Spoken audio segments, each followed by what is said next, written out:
Eu sentei hoje durante a tarde, ouvi muito esta canção que vocês acabaram de ouvir, e eu orando, sentado, ajoelhado, indo para o quintal, sentando no quintal, tomando um belo sol, e eu parei para pensar sobre a vida. O que é a vida? Se você for nas minhas redes sociais e você for observar quem eu sigo, você vai ver que a maioria das páginas que eu sigo, um grande número, são de páginas retrô, antigas. De vídeos antigos, de fotos antigas, fotos, vídeos de alguém, de pessoas andando por Nova York em 1920, 1930. Fatos antigos. Eu gosto dessas coisas, porque toda vez que eu vejo assim uma foto antiga, a minha mente dá um giro assim, mas tão maluco, só eu consigo entender, ou melhor, nem eu consigo entender. E eu fico pensativo assim sobre a vida. Quando eu vejo um vídeo antigo, eu paro e penso assim, uau, todas essas pessoas já não estão mais em nosso meio. Este homem que está passando aqui não está mais em nosso meio. Esses dias eu vi um vídeo de uma das primeiras câmeras de filmagem na cidade de Nova York. Aí o rapaz está com a câmera filmando assim, e passa um jovem vendendo jornal. Esse jovem para na frente da câmera assim, como que eu nunca vi isso, deixa eu olhar para isso. Aí ele fica olhando assim, e o rapaz filmando a reação dele. Ou seja, não sei quem ele era, não sei se era imigrante, se era polonês, se era irlandês, italiano, mas ele ficou registrado ali numa das primeiras imagens de Nova York. E a minha mente para e pensa naquele jovem, eu pensei assim, como foi a vida dele? Como foi que ele faleceu? Esses dias sentado no quintal, no mesmo espírito que eu estava durante a tarde, eu olhando para as árvores, para o céu, e eu pensei assim, quando é que eu vou morrer? Como será que eu vou partir? Quando será o dia da minha partida? Pensamento maluco, não é? Mas é bom refletir nisso. E baseado nisso, e nesta noite eu quero falar com vocês sobre uma vida com Deus. Eu quero falar sobre a jornada da vida com Deus. Escute o que eu vou lhe falar nesta noite. O importante da vida não é você ver milagres no sentido de cego enxergar, paralítico andar, surdo ouvir. Você sabia que este não é o melhor ou maior ponto da vida? O ponto da vida, a melhor coisa que existe na vida, não é você nem ter bens, nem vou falar disso porque é tão baixo para essa igreja este ponto, porque a gente fala tanto isso. A melhor coisa que existe na vida é terminar bem. A melhor coisa que existe na vida é você chegar no fim de seus dias e ter uma paz dentro da tua alma. Saber que o céu te espera. Saber, é por isso que esse hino falou tanto comigo, saber que o autor da minha fé, saber que eu amo canções, e nesta canção você vai observar, depois você escuta com calma, que ela tem um jogadilho, sorriso, tristeza. Ela faz uma montanha russa assim, nos nossos sentimentos, mas lá no céu eu o verei.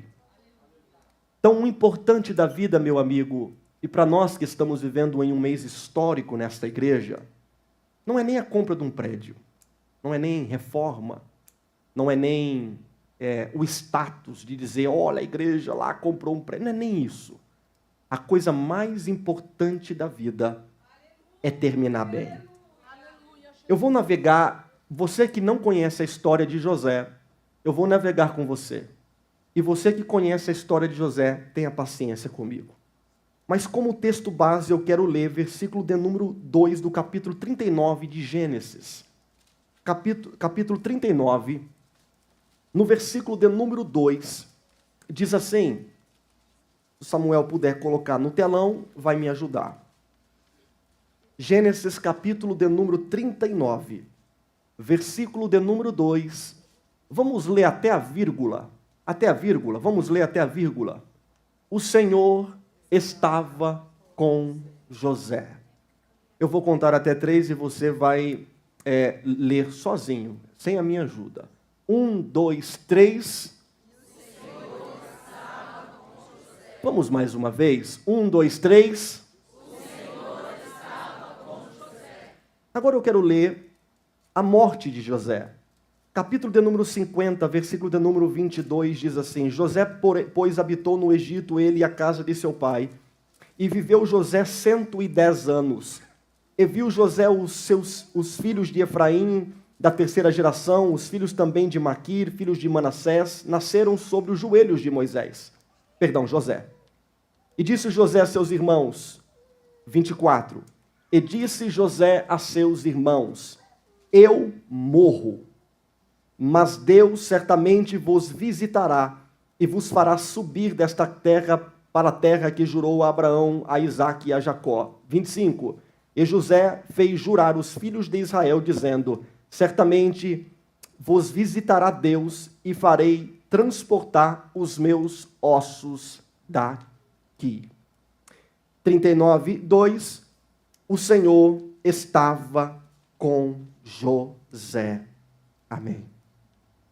Para quem não conhece a história deste jovem, eu quero que a história desse jovem sirva de algumas lições para nós, porque ela encaixa em nossos dias. E eu quero também aconselhar você que se você não dá nenhum glória a Deus, não tem problema. Mas se você dá glória a Deus, por favor, pense bem no ponto que você vai dar glória a Deus, porque é perigoso revelar o teu coração. Gênesis capítulo de número 37 é o início da história deste jovem. Para quem não sabe a história, José, filho de um homem chamado Jacó. Jacó teve 12 filhos. E, embora eu escutei pastor Nivaldo aqui trazer uma narrativa de todos os nomes, eu não consigo falar os nomes de Abraão até Jesus. Mas não sei porquê, desde criança, eu nunca me esqueci os nomes dos filhos de Jacó. Jacó gerou Rubens, Simeão, Levi, Judá, Dan, Naftali, Gade, Asser, Esacar, Zebulon, José e o pequeno Benjamim. Então, José, ele veio da linhagem de um homem chamado Jacó. Jacó, com os seus 12 filhos, e José é um dos queridos do velho Jacó. O capítulo de número 37, orando a Deus, falando com Deus, é o capítulo da pureza. Eu vou repetir, é a fase da vida aonde expõe a sua pureza. Bem-aventurados os puros de coração, porque deles é o reino dos céus. E José aqui no capítulo de número 37 é um jovem de um coração puro. Eu não sou pregador itinerante mais, mas deixa eu só te provocar. Quem aqui quer ter um coração puro, diga amém. A pureza do coração é a coisa mais bela que existe. Acontece que José era tão querido de papai, que papai vai lá, fabrica para ele uma túnica de várias cores, e se você é antigo na igreja, você já viu os desenhos de uma bela túnica de várias cores. E o interessante é que no capítulo 37, Deus já estava com José. No início da trajetória de José, Deus já estava com José. José teve um sonho, e o sonho perturbou os seus irmãos, porque o sonho era de molhos se curvando diante do seu molho. O sonho de José era de estrelas se curvando diante de José. E quando José ele conta aos seus irmãos, diz o versículo de número 5 do capítulo de número 37, que os seus irmãos aborreciam ainda mais. Os irmãos de José, Rubens, Simeão, Levi, Judá, Dan, Naftali, Gade, Asser, Esacar, Zebulon, vamos tirar Benjamim de fora, eles têm um ódio de José, um ódio mortal. E José, em contrapartida, não tem nada contra os seus irmãos. José, em contrapartida, ele tem pureza no coração. E diz a Bíblia no versículo de número 8 que quando José conta o sonho, os seus irmãos ficam mais irritados ainda. A fase da nossa vida, as fases da nossa vida é mais ou menos assim. Você nasce, você entra na adolescência e na juventude, e se você participou do culto de quarta-feira aqui, você vai entender um pouco melhor hoje. E durante o percurso da nossa vida, o inimigo ele joga algumas iscas dentro de nós que é muito difícil, às vezes, a gente se livrar delas. Iscas como raiva, como ódio, como rancor. E tem gente que comeu, engoliu a isca do diabo e ele não consegue se livrar deste problema que existe interior. Ele não consegue ser livre. Mas eu quero te dizer que durante a jornada da nossa vida, nós precisamos de Deus. Eu vou repetir, nós precisamos de Deus. Você não sabe como que a minha alma grita, Deus, eu preciso de Ti. Não é para comprar templo, não é para ter dinheiro, não é para conseguir 90 mil dólares. Irmão, isso daí é fichinha para as grandezas dos dilemas da vida. Isso daí é nada. Eu preciso de Deus. E José, ele conta o sonho. E durante o percurso da nossa vida, além da gente ter o chifrudo lá fora para a gente lutar contra ele, sabe o chifrudo lá fora? Além da gente ter o inimigo das nossas almas lutando contra a gente, existem pessoas que às vezes eles conseguem também fazer o papel do diabo dentro da nossa casa, dentro da nossa igreja, dentro do trabalho. É o curso da vida. E diz a Bíblia no versículo de número 18 do capítulo 37, que os irmãos de José eles estão pastoreando longe. E José ele vai ao encontro de seus irmãos. E José é totalmente puro de coração, e diz a Bíblia que os seus irmãos conspiraram contra ele para o matar. Escuta, a inveja é um sentimento diabólico. Vou repetir, a inveja é um sentimento diabólico. A inveja gera ódio, contendas, conflitos. A inveja tira paz, a inveja tira alegria. E durante o percurso da sua vida, talvez o diabo está tentando colocar dentro de você sentimentos de inveja.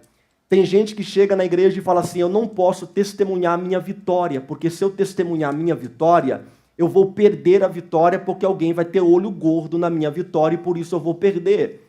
Eu vou falar uma coisa para você, deixa eu falar uma coisa da minha vida. Um dia eu vou comprar outra casa, eu vou comprar outro carro, eu vou comprar outro sapato, eu vou comprar outro terno. Nós vamos comprar a igreja, nós vamos reformar a igreja, nós vamos fazer missão, nós vamos fazer isso, nós vamos fazer aquilo. E não tem olho gordo que vai impedir. Inveja não atrapalha a pessoa, inveja atrapalha o invejoso. O invejoso que sofre.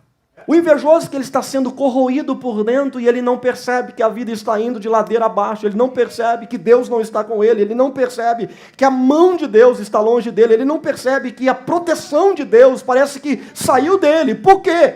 Porque ele engoliu as iscas do diabo e está corroendo o seu ser. E José, ele é um jovem puro. E tem uma coisa sobre pureza: os puros verão a Deus. Os puros verão a Deus. E aí o versículo de número 19 diz assim, eles disseram uns para os outros, 10 irmãos disseram uns para os outros, lá vem o zombador. Irmão, a inveja é tão diabólica, guarda isso por favor. A inveja ela é tão diabólica que no versículo de número 20 diz assim, vinde pois, vamos matar o nosso irmão José. A inveja é tão diabólica que a inveja não apenas deseja o que a pessoa tem. A inveja chega a um nível tão alto, tão grotesco, que deseja a morte do próximo. Eu quero que morra aquela pessoa. Eu quero... Irmão, eu me lembro no ano de 2002, olha, muito tempo, acho que ninguém estava aqui, só o irmão Cido estava aqui. Eu me lembro que em 2022... tivemos um problema, eu tinha acho que 12, 13 anos de idade.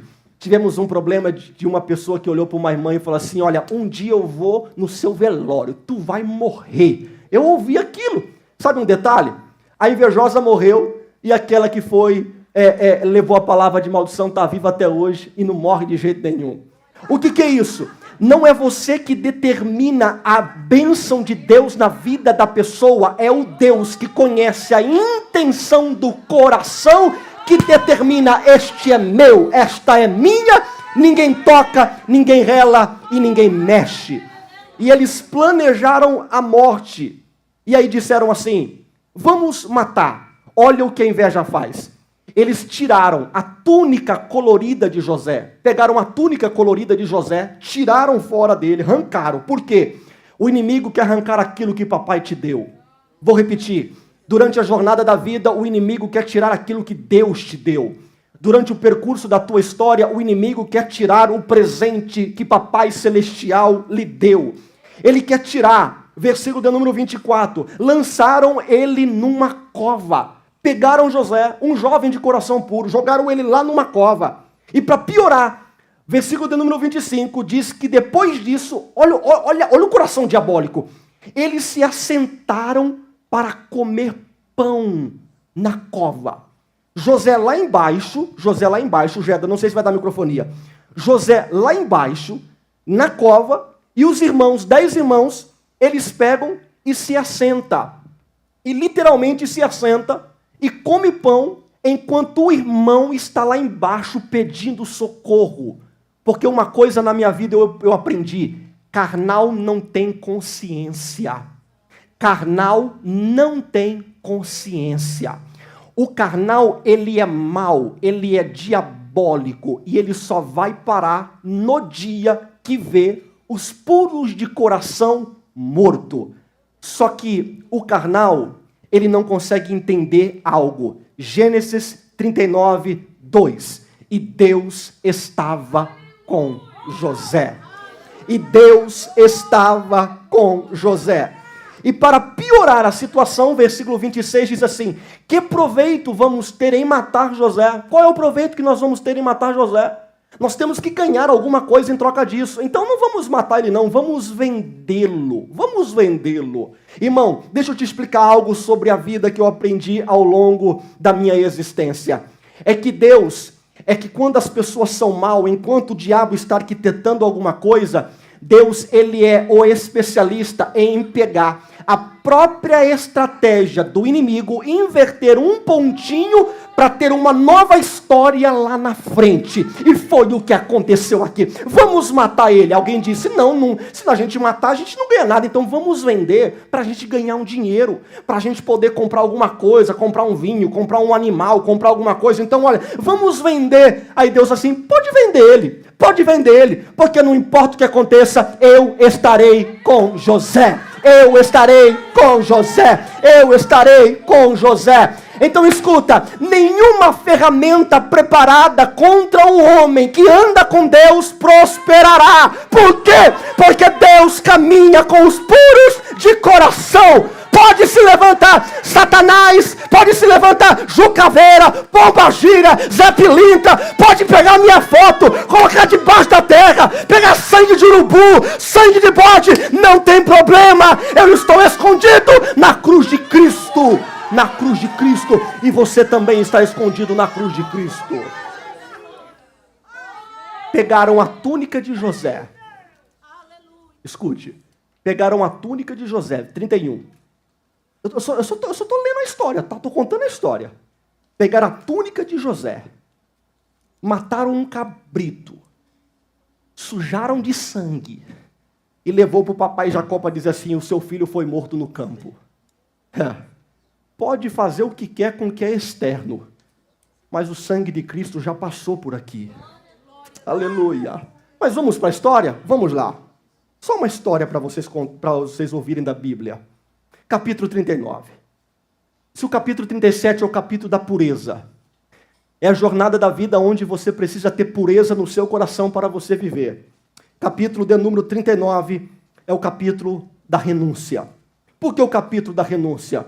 Porque há uma história, há uma jornada a percorrer, há uma história a ser contada, há uma vitória a ser conquistada. E o capítulo 39 é o capítulo da renúncia. Se você entrou aqui dentro e você não entende o que é a palavra renúncia, deixa eu tentar te explicar. José, ele vai habitar na casa de um homem chamado Potifar. Este homem tinha uma esposa que era uma sedutora diabólica. E esta mulher, no versículo de número 7, diz assim, que ela chega em José e fala assim, deita-te comigo. E o interessante é que a Bíblia nos conta que todos os dias ela chegava para José e dizia, deita comigo, rapaz.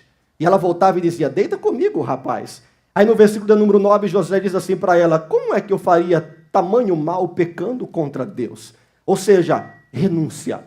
Durante o percurso da sua vida, entenda, você precisa renunciar muitas coisas. Você precisa renunciar sonhos ilusórios. Você precisa renunciar palavrões que saem da sua boca. Você precisa renunciar hábitos que você foi galgando durante o percurso da sua vida. Você precisa renunciar algumas amizades. Você precisa renunciar hábitos de ouvir músicas que só vai corroendo o teu coração. Estou falando de renúncia. Você precisa renunciar muitas coisas que vai corroendo o teu coração. Você precisa renunciar a amizades que são diabólicas, porque tem gente que caminha, tem gente que é um imã de gente diabólico, não é? Tem gente que, não sei porquê, meu irmão, parece que ele tem um imã de só andar com pessoa, com más companhias. Aí começa a corroer a mente dele, começa a corroer a mente dela. E José, ele é especialista em dizer, eu preciso entender o que é renúncia. Não importa o preço que eu tenho que pagar, renúncia é o que eu tenho que fazer. Repito, não importa o preço que eu tenho que pagar, renúncia é o que eu tenho que fazer. Igreja de Cristo, neste domingo à noite, eu suplico para você do fundo do meu coração, entenda o que é renúncia. A sua vitória está também na sua renúncia. A sua vitória está na sua renúncia. A história que você vai contar daqui a 30 anos tem uma vírgula, tem um ponto, tem um parágrafo, tem uma página, aonde você precisou renunciar muitas e muitas e muitas coisas. E a palavra renúncia não cabe simplesmente a uma pessoa. A palavra renúncia é desde o Samuel naquela ponta, até a criança lá atrás, até a irmã Camila que está no outro extremo. Ou seja, todos nós precisamos entender o que é renúncia. Por quê? Porque Deus está te assistindo. Vou repetir. Porque Deus está te assistindo. Uma pergunta para vocês. Qual é o nome da mulher de Potifar? Ninguém sabe. Sabe por quê? Sabe por quê? Porque ela não teve história. É uma história maligna. É uma história suja. Agora, e o homem que vai ser governador do Egito? Qual o nome dele? Qual o nome dele? Por quê? Porque Deus estava com ele. Porque José tinha todos os motivos para pecar. Por que todos os motivos? Vamos entrar na mente de José? José, um jovem de 17 anos de idade, vivendo no Egito. Os seus irmãos lhe traiu. José poderia muito bem dizer, eu estou longe do meu pai, eu estou longe da minha mãe, eu estou longe dos meus irmãos, eu estou longe do Deus de Israel, eu fui abandonado, eu fui vendido, eu estou aqui com uma mulher bonita e atraente, querendo dormir comigo, ninguém vai ver, ninguém se importa comigo, eu fui abandonado por todos, mas havia dentro de José um princípio, que era, Deus está comigo, eu preciso renunciar. Escuta só o que eu vou lhe dizer nesta noite. Ei, Deus vê todas as coisas e Ele dará cada um segundo a recompensa de suas obras. Eu vou repetir, Deus vê todas as coisas. Renuncia hoje, que a tua história amanhã será diferente. Renuncia hoje, que a tua família amanhã será diferente. Renuncia hoje, que o teu ministério amanhã será diferente.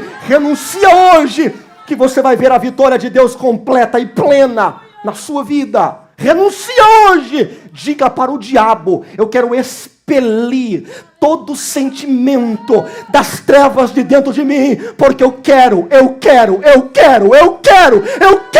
que Deus esteja comigo em todos os instantes da minha vida. Só para pontuar, porque tem muita coisa. Sabe quem que era a mulher de Potifar para mim? A vítima. Ah, como tem gente que hoje é vítima. A mulher de Potifar disse assim, ó, o escravo que você colocou para trabalhar dentro de casa aqui, ele quis dormir comigo. Ó, aqui a vestimenta dele. Ela agarrou José, arrancou a veste dele. Diz a Bíblia que ela agarrou José, ele fugiu, ele deixou as vestimentas. Aí ela chega no marido e fala assim, olha, eu sou vítima. Ei. Característica de quem não vai ser abençoado por Deus. Espírito de vitimismo. A culpa é dele. A culpa é dela. A culpa nunca é sua. Você é o santo, você é perfeito. Só falta uma orelha na cabeça, umas asinhas nas costas e que o Rafael cante, santo, santo pra tu. Não. Quem vai ter vitória é quem confessa os seus pecados e deixa. Ela tem um espírito de vitimismo. Pega todo o espírito de vitimismo e joga para fora. Joga lá fora. Diga: Satanás, eu não quero isso para a minha vida. Eu não quero isso para a minha família. Eu não quero isso. Se você é culpado, você é culpado. Se você errou, você errou. A característica melhor de um cristão é sua autenticidade. É quando ele admite o que ele é, o que ele fez. É quando ele fala abertamente para Deus. Essa é a característica número 1 de um cristão. Aí José, ele vai passar por um outro teste, que é o capítulo de número 40. Eu coloquei aqui, eu rabisquei aqui, O de vermelho é o que eu rabisquei. Capítulo 40 é o capítulo de seja verdadeiro. Porque José, porque ele não dormiu com ela, ele é jogado na prisão. Só que ele é jogado na prisão com a promessa em dia. Porque ele renunciou. Eu prefiro estar na prisão com a mão de Deus sobre a minha vida do que eu estar no palácio corroído pelo pecado, dormindo com a mulher de Potifar. Eu prefiro estar lá embaixo, anônimo, sem ninguém me conhecer, ninguém saber quem eu sou. Eu prefiro estar sentado em uma cadeira, cantando os hinos da APA, sem falar nada, sem ninguém saber quem é Bruno Andrade, mas com a mão de Deus estendida para mim e falando assim: eu vou te ajudar até o último instante da sua vida e eu sei até mesmo o final dos teus ossos, Bruno. É isso que eu quero. E José, ele está com princípios, ele está dizendo: não tem problema. Eu vou. Aí ele vai para a prisão. Chega na prisão, um outro problema surge. Acontece que um rapaz, vou colocar o nome dele de copeiro. O irmão copeiro chega em José e fala: tive um sonho. Conta o sonho. José chega no irmão copeiro, no versículo de número 13, e diz ao irmão copeiro: olha o que vai acontecer contigo. Você vai sair desta prisão que você está. Você vai voltar a servir o grande e poderoso Faraó. Deus vai te abençoar. Fica tranquilo, irmão copeiro, que essa prisão não é para você. Aí tem um outro irmão na prisão, na igreja do pastor José, que é o irmão padeiro. O irmão padeiro vê que o copeiro foi abençoado, ele chega no pastor José e fala assim: irmão José, eu tive um sonho também. Versículo de número 16 em diante, depois você pode ler com muita calma na sua casa, é uma história brilhante. Aí o padeiro chega e conta um sonho. Aí José, versículo de número 19, diz assim: dentro de 3 dias Faraó levantará a tua cabeça sobre ti e pendurará você no madeiro e as aves comerão a tua carne sobre ti. Para o copeiro, José tem uma mensagem de vitória. Para o padeiro, José tem uma mensagem de juízo. Por quê? Porque José, ele é verdadeiro. José, ele não tenta ser político com todo mundo. Ô padeiro, você não vai ter aquela função, mas você vai ficar aqui, Deus vai te abençoar, Deus vai... padeiro, fica aí que vai ter vitória para você também. E aí pro copeiro ele enche a bola. Não, José não quer fazer jogo político. Não. A mensagem que Deus me deu pro copeiro é de bênção. E eu vou dar mensagem de bênção. A mensagem para o padeiro é de juízo, então a mensagem é de juízo. Por quê? Quem determina a mensagem não é o pregador, é o Deus, o dono da Bíblia.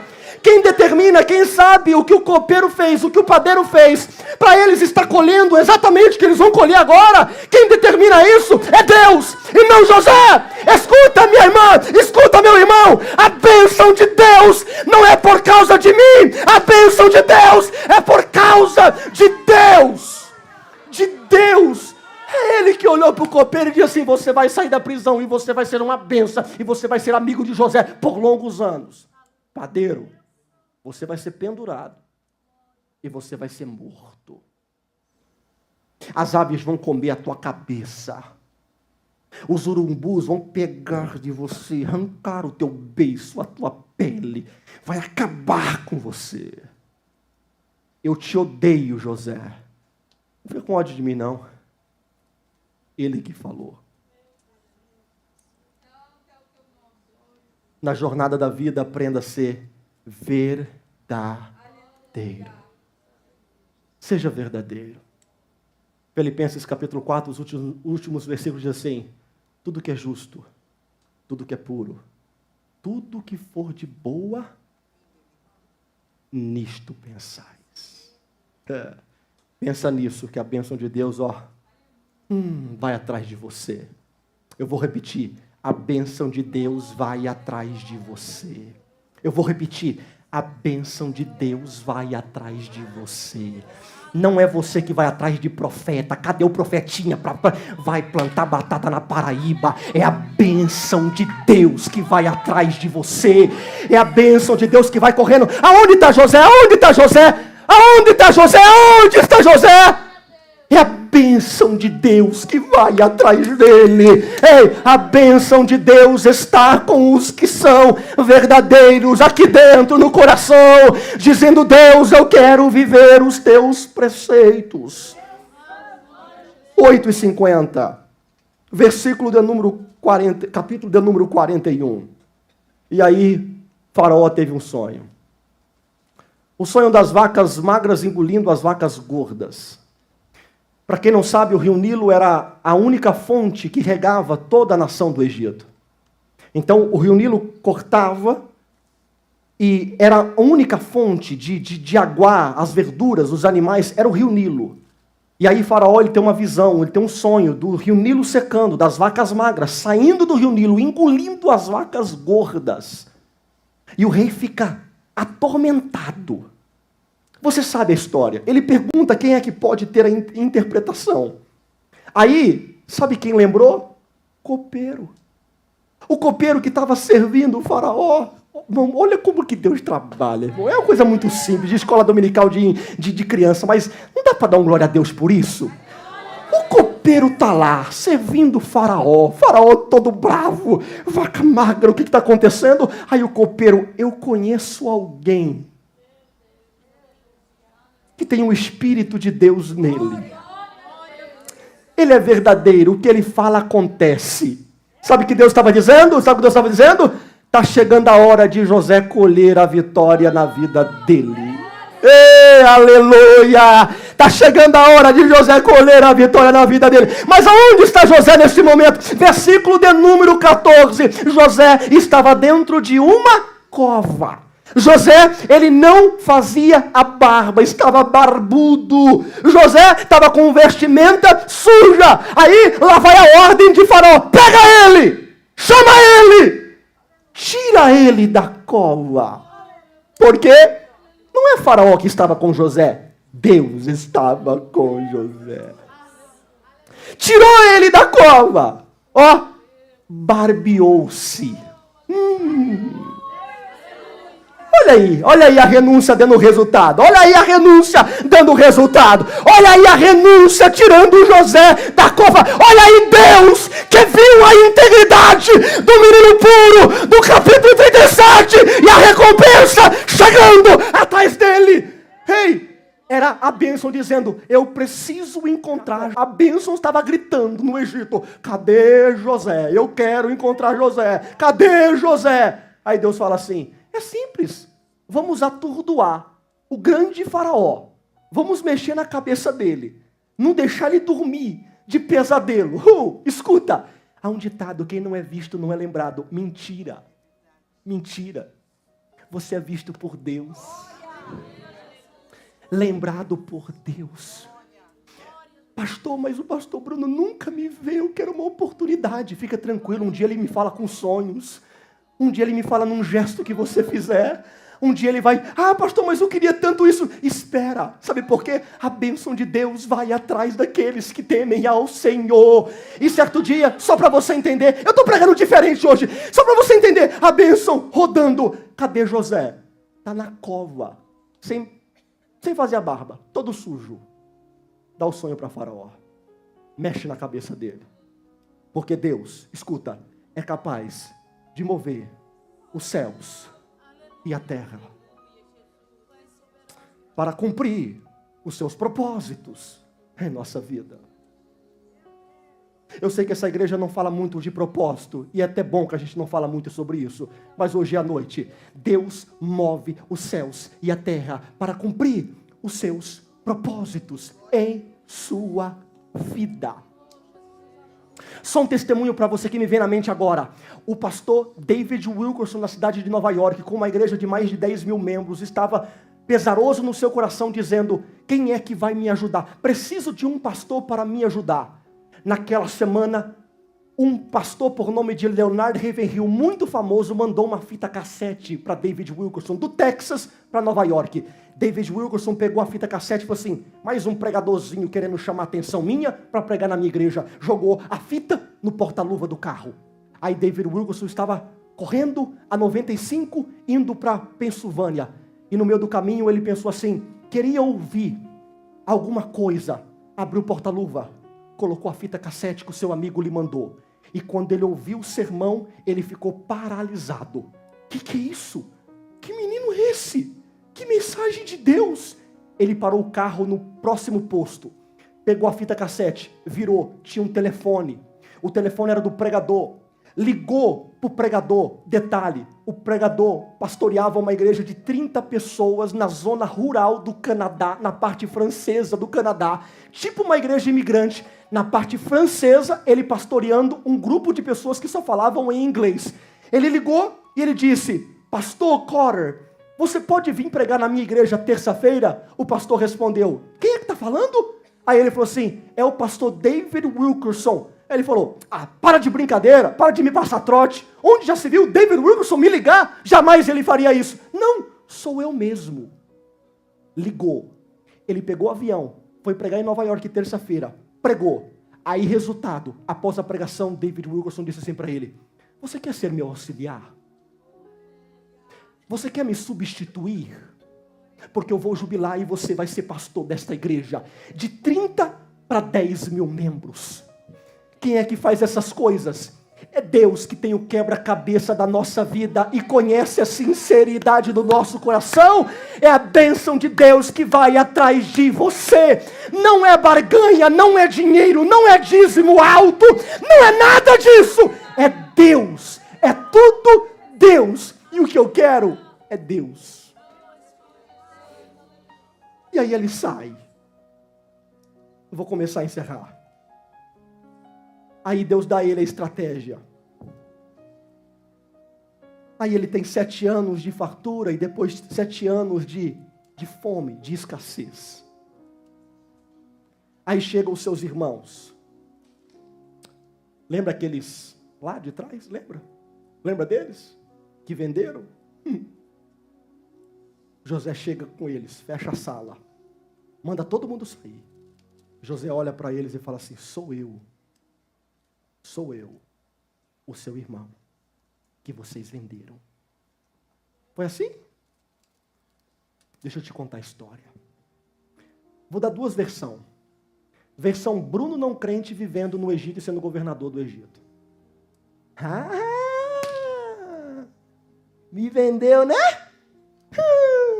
Sou governador, rapaz. Sou o bambambam. Eu sou o cara do Egito. Ó, a função que eu tenho para você é: você limpa aquele banheiro meu, você vai limpar aquele outro, você vai carpinar para mim, você vai cuidar das minhas vacas, você vai cuidar dos meus bodes. José olha para eles e fala assim: não tenha medo de mim.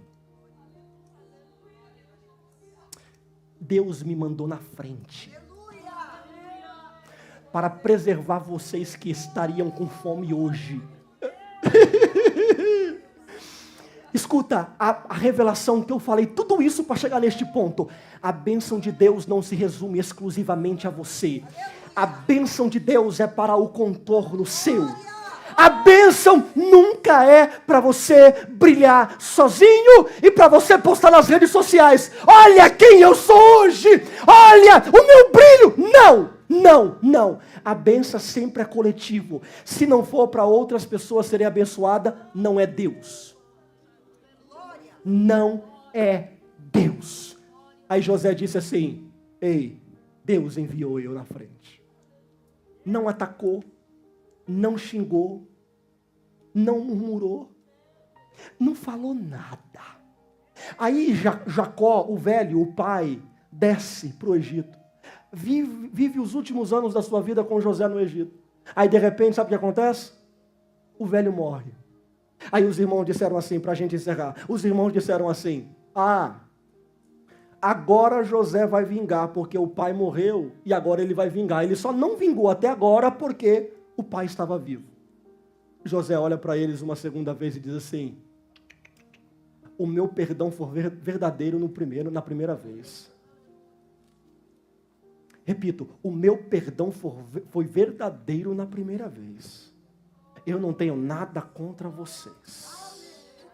É vocês e Deus. É Deus que trata com vocês. De mim está tudo resolvido. Sabe o que é isso? Pureza no coração. Mas eu quero que esta palavra sirva de reflexão para a tua vida. Para você entender que existe um Deus que nos guia em tudo. Eu vou repetir para você. Você que está angustiado, está aflito. Você que vê as artimanhas do inimigo ao seu redor em todos os instantes. Você que está preocupado com o futuro dos seus filhos. Seja sincero. Seja verdadeiro. Para de vitimismo. E agora eu vou dar a palavra de Deus para os padeiros. Cuidado. Talvez o juízo de Deus chegou na tua vida hoje. E talvez ele cansou das suas trapaças e palhaçadas. E ele está dizendo: chega hoje. Os urubus vão comer o teu cérebro. Vão comer a tua carne. Porque é uma vida de trapaça. É uma vida de engano. É uma vida de mentira. É uma vida diabólica. Cuidado, padeiro, porque é uma sentença de Deus para os padeiros. Agora você, José, Deus está com você. E eu vou falar algo para vocês aqui nesta noite. O que eu estou falando agora, o que eu acabei de falar agora é profético, tá? Não é ponto de sermão, não é ponto de pregação, é profético que eu acabei de falar. Se você quiser me ligar essa semana e confessar os seus pecados, pode me ligar que a gente conversa. Se você quiser conversar comigo hoje ainda, eu converso com você. Mas se você... Cuidado, há uma sentença de Deus. Há uma sentença de Deus. Porque Deus está com espadas desembainhadas para defender o José. E nada vai parar José. Nada vai parar José. Os irmãos não param, a mulher de Potifar não para, a prisão não para, as vacas magras que engolem as gordas não param, Faraó não para, nada para José, porque José tem um sinal verde de Deus e a mão de Deus sobre a sua vida. Levante as mãos, por favor. Quem é que deseja as mãos de Deus em sua vida? Levante elas, levante elas, levante elas. Porque eu encerro nesta noite. Feche os teus olhos comigo neste momento. Ó Pai Celestial, estamos diante da Tua sublime presença nesta noite reunidos, ó Deus. Há um grupo de pessoas aqui, eu tenho certeza que eles estão reflexivos sobre aquilo que foi ministrado nesta noite. Eu quero te pedir nesta noite, ó Pai, que as tuas mãos continuem sobre essas vidas, ó Pai, que estão enfrentando prisões, que estão enfrentando períodos de renúncia.